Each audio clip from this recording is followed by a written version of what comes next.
Good morning students, मैं हूं सुनील काद्यान और आप देख रहे हैं अपना YouTube channel the rise of hopes. Workshop technology के वाइवा के दौरान पूछा जाने वाला बहुत इंपॉर्टेंट क्वेश्चन बनता है define welding and classification of welding. अब दिक्कत क्या आती है कि बच्चे कहते हैं सर हमने डेफिनेशन तो बता दी थी लेकिन टीचर गलत बता रहा है। प्रॉब्लम क्या है कि आप लोग कंप्लीट डेफिनेशन नहीं बताते हो बच्चों।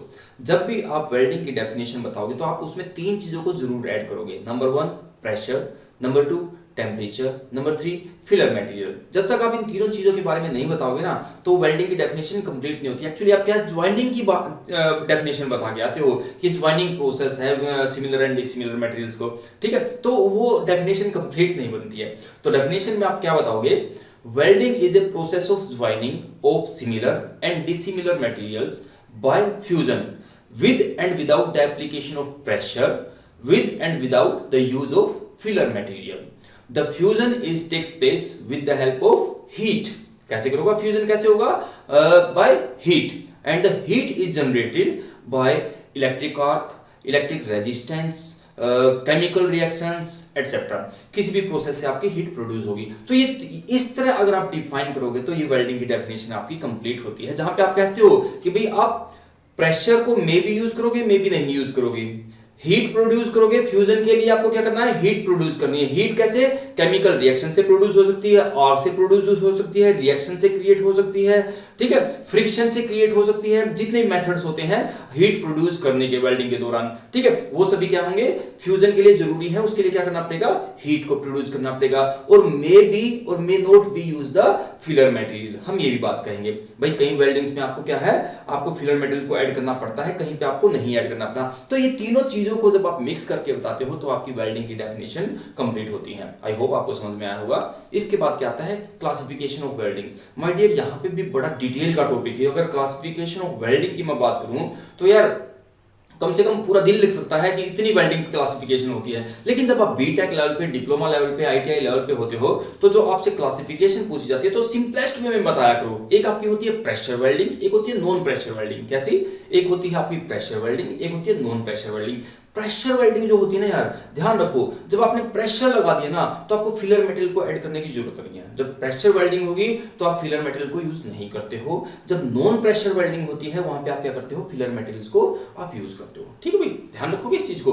प्रेशर वेल्डिंग में फिलर मटेरियल्स यूज नहीं होता, नॉन प्रेशर वेल्डिंग में फिलर मटेरियल यूज होता है। ठीक है, अब प्रेशर वेल्डिंग के अंदर जो आपकी आती है मेनली वो आपकी होती है रेजिस्टेंस वेल्डिंग। ध्यान रखो, प्रेशर वेल्डिंग कौन सी होती है, रेजिस्टेंस वेल्डिंग होती है। और रेजिस्टेंस वेल्डिंग के अंदर कौन कौन सी कैटेगरी आती है, मतलब सब कैटेगरी आती है, spot welding and seam welding. ध्यान रखना भाई, प्रेशर वेल्डिंग, फिर रेजिस्टेंस वेल्डिंग, रेजिस्टेंस के अंदर spot and seam welding. Spot welding क्या होती है, जैसे एक जगह पे कोई मार्क कर देता हूं, वो क्या होता है, एक स्पॉट होता है। ठीक है, तो 2 प्लेट होंगी, आपके जो इलेक्ट्रोड होंगे वो क्या करेगा, प्रेशर भी अप्लाई करेंगे और आपका क्या होगा, वहां पे रेजिस्टेंस की वजह से क्या होगा, हीट प्रोड्यूस होगी वहां पे, तो एक स्पॉट बन जाएगा, वेल्ड हो जाएगा, उसको बोलते हैं स्पॉट वेल्डिंग। और सीम वेल्डिंग, क्रिकेट खेलते हो यार, तो क्रिकेट की बॉल के ऊपर क्या होती है, सीम होती है, कंटीन्यूअस डॉट के ऊपर डॉट, डॉट के ऊपर डॉट, डॉट के ऊपर डॉट, क्या होता है, लगातार डॉट डॉट डॉट डॉट। अगर स्पोर्ट्स को बार बार रिपीट अगर मैं कर दूं तो मेरी क्या बन जाएगी, सीम बन जाएगी। तो हम कंटिन्यूटी में अगर इस तरह की वेल्डिंग हो रही है तो उसको हम क्या बोलते हैं, सीम वेल्डिंग हम बोलते हैं। किसके अंदर आती है, रेजिस्टेंस वेल्डिंग के अंदर आती है।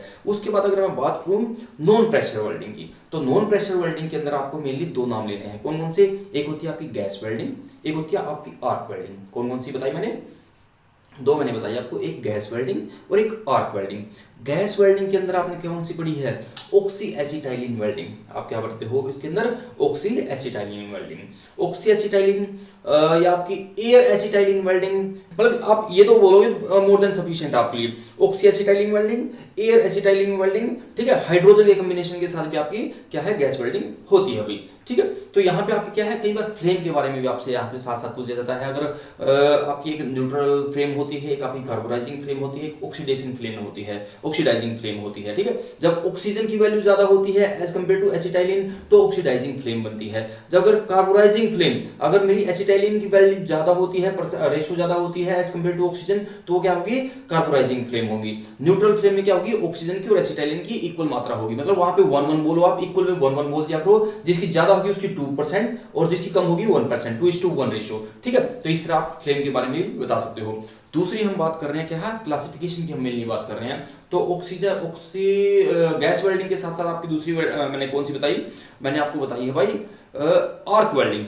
आर्क वेल्डिंग की जब भी बात करोगे तो यहाँ पे आप बताओगे कार्बन आर्क वेल्डिंग होती है, मेटल आर्क वेल्डिंग होती है, इनर्ट गैस आर्क वेल्डिंग होती है, सबमर्ज्ड आर्क वेल्डिंग होती है, इनर्ट गैस आर्क वेल्डिंग है। इनर्ट गैस के साथ होती है यहाँ पे आपकी टिग और मिग वेल्डिंग आती है। कौन कौन सी आती है, TIG tungsten inert gas welding and metal inert gas welding, TIG and MiG, ठीक है।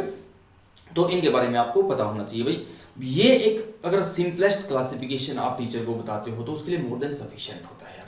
यहाँ पे अगर इतना बताओगे, आपकी एक प्रेशर वेल्डिंग होती है, एक नॉन प्रेशर वेल्डिंग होती है, प्रेशर के अंदर आपकी रेजिस्टेंस आती है, रेजिस्टेंस के अंदर आपका सपोर्ट एंड सीम वेल्डिंग आती है, नॉन प्रेशर वेल्डिंग होती है, वहां मुझे क्या है, फिलर रोड का यूज करना पड़ता है। अगर फिलर रोड की बात करते हो तो ये क्या आता है, वेल्डिंग इलेक्ट्रोड्स होती हैं। ये क्या होती है, हमारी वेल्डिंग इलेक्ट्रोड्स होती है। तो इलेक्ट्रोड हमारी मेनली दो तरह की होती है, एक बेयर होती है और एक कोटेड होती है। एक हमारी बेयर इलेक्ट्रोड होती है, एक कोटेड इलेक्ट्रोड होती है। या आप कह सकते हो पहले कंज्यूमेबल एंड नॉन कंज्यूमेबल। पहले बोलो consumable electrode, non consumable electrode. Consumable electrode जो फिल हो जाती है, नॉन कंज्यूमेबल इलेक्ट्रोड जो फिलिंग नहीं होती है भाई, ठीक है, वो कंज्यूम नहीं होती है। जैसे आपकी TIG welding, tungsten inert gas welding, जो टंगस्टन की और रोड होती है वो क्या होती है, फिल नहीं, नॉन कंज्यूमेबल होती है। और कंज्यूमेबल में जो आपकी कंज्यूम हो जाएगी जो मेटल आपका, ठीक है भाई। तो जैसे कॉपर की भी होती है भाई, अलग अलग मेटल्स की होती है, डिपेंड करता है मेरा बेस मेटल कौन सा है, उसके अकॉर्डिंग मेरी क्या है, कंज्यूमेबल इलेक्ट्रोड होती है। अब जो कंज्यूमेबल इलेक्ट्रोड होती है फिर वो आपकी दो तरह की होती है। कौन कौन सी, एक कोटेड होती है, एक बेयर इलेक्ट्रोड होती है। एक कोटेड इलेक्ट्रोड, एक हमारी बेयर इलेक्ट्रोड। कोटेड जिसके ऊपर फ्लक्स की एक लेयर होती है। फ्लक्स क्या होता है भाई, अब फ्लक्स क्या होता है, ऑक्सीडेशन को प्रिवेंट करने का काम करता है। जब मेरी वेल्डिंग होती है तो फ्लक्स क्या करता है, केमिकल रिएक्शन करता है इंप्योरिटीज के साथ, ऊपर क्या बनाता है, एक लेयर बना देता है, ठीक है भाई। तो क्या होता है, वो ऑक्सीडेशन से जो मेरा बेस मेटल होता है जिसपे वेल्ड किया हुआ है उसको ऑक्सीडेशन से प्रिवेंट करता है, जिसको हम क्या बोलते हैं, जो मेरी इलेक्ट्रोड होती है वो कोटेड इलेक्ट्रोड होती है। कोटेड किसकी होती है, फ्लक्स की होती है, ध्यान रखना। और फ्लक्स का फंक्शन क्या होता है, ऑक्सीडेशन को प्रिवेंट करना। और बेयर इलेक्ट्रोड होती है, वहां पे हम क्या करते हैं, उसके ऊपर कोई भी फ्लक्स की कोटेड नहीं होती है, ठीक है भाई। हम मेनली कहां पे यूज करते हैं बेयर को, जहां पे जैसे इनर्ट गैस का हम यूज करते हैं। इनर्ट गैस क्या होती है, अपने आप में एक शेल का काम करती है, अपने आप में क्या करती है, एक शेल बनाने का काम करती है, जो कि ऑक्सीडेशन नहीं होने देती। तो उस केस में हमें क्या करना पड़ता है, हमें किसी भी फ्लक्स की जरूरत नहीं पड़ती है, ठीक है बच्चे। एक और चीज होती है यार, साथ साथ इसमें थोड़ा और बता देते हैं, एक पोलैरिटी के बारे में क्वेश्चन पूछा जाता है। पोलैरिटी क्या होता है, जब बात पोलैरिटी की होती है ना माय डियर, मतलब वो क्या पूछना चाहता है कि एक पॉजिटिव कनेक्टेड पॉजिटिव आपका चार्ज होता है, एक नेगेटिव चार्ज होता है। एक पॉजिटिव किसके साथ कनेक्ट होता है, इलेक्ट्रोड के साथ या वर्कपीस के साथ, नेगेटिव किसके साथ अटैच होता है। तो ये चीज बताना ही पोलैरिटी कहलाती है। पोलैरिटी के केस में मुझे क्या बताना होता है, एक तो होता है स्ट्रेट पोलैरिटी, एक होता है रिवर्स पोलैरिटी। एक होता है स्ट्रेट पोलैरिटी, एक होता है रिवर्स पोलैरिटी। स्ट्रेट पोलैरिटी में हमारा क्या होता है, इलेक्ट्रोड जो होता है ना वो नेगेटिव के साथ कनेक्टेड होता है और जो वर्कपीस होता है वो पॉजिटिव के साथ कनेक्ट होता है, ध्यान रखना भाई। और रिवर्स पोलैरिटी में उल्टा होता है, जो मेरा इलेक्ट्रोड होता है वो पॉजिटिव के साथ कनेक्ट होता है और मेरा वर्कपीस होता है वो नेगेटिव के साथ कनेक्ट होता है। तो आप कहोगे सर जी ये क्या खेल बना रखा है यार, पोलैरिटी का क्या चक्कर है, मतलब कभी पॉजिटिव से कनेक्ट कर दिया, कभी नेगेटिव से कनेक्ट कर दिया। तो यार ध्यान रखना, जो मेरा पॉजिटिवली चार्ज होता है ना वहां पे हीट ज्यादा होती है, ध्यान रखना भाई। 2/3 पार्ट जो टोटल हीट प्रोड्यूस होती है उसका 2/3 पार्ट कहां होता है, पॉजिटिव एंड पे होता है हीट। तो मुझे जहां पे हीट ज्यादा चाहिए, जहां पे मैं ज्यादा मेल्टिंग चाहता हूं, उसको मैं पॉजिटिव बना लेता हूं, दूसरे वाले को मैं नेगेटिव बना लेता हूं।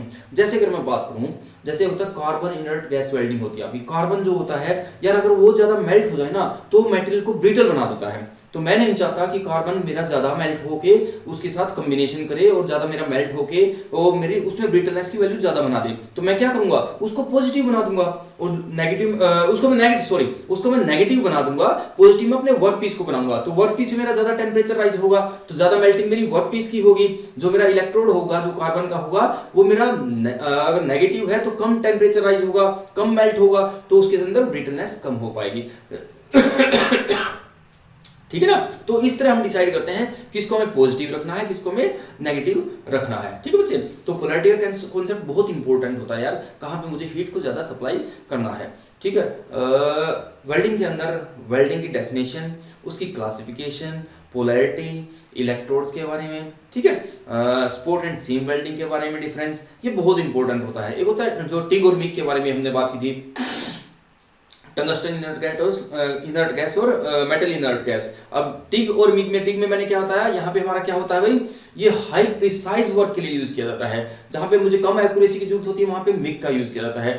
टंगस्टन इनर्ट गैस का मतलब तो दोनों के अंदर है, लेकिन यहाँ पे टंगस्टन का इलेक्ट्रोड यूज होता है। टिग के अंदर क्या होता है, टंगस्टन का इलेक्ट्रोड यूज होता है, तो वहां पे क्या है, वो नॉन कंज्यूमेबल इलेक्ट्रोड है। और वहां पे मेटल इनर्ट गैस के अंदर मेटल इनर्ट गैस के अंदर हमारा क्या होता है, वहां पे हमारा क्या होता है, कंज्यूमेबल इलेक्ट्रोड यूज किया जाता है। ठीक है, मिग में बहुत ज्यादा एक एक्सपर्ट वर्कर की मुझे जरूरत नहीं होती, एक्यूरेसी के साथ काम करने वाले की जरूरत नहीं होती। यहाँ पे मेरे टिग में मुझे क्या चाहिए, बहुत एक्सपर्ट आदमी के काम की करने वाले की जरूरत होती है भाई, प्रिसीजन हाई चाहिए होता है टिग में।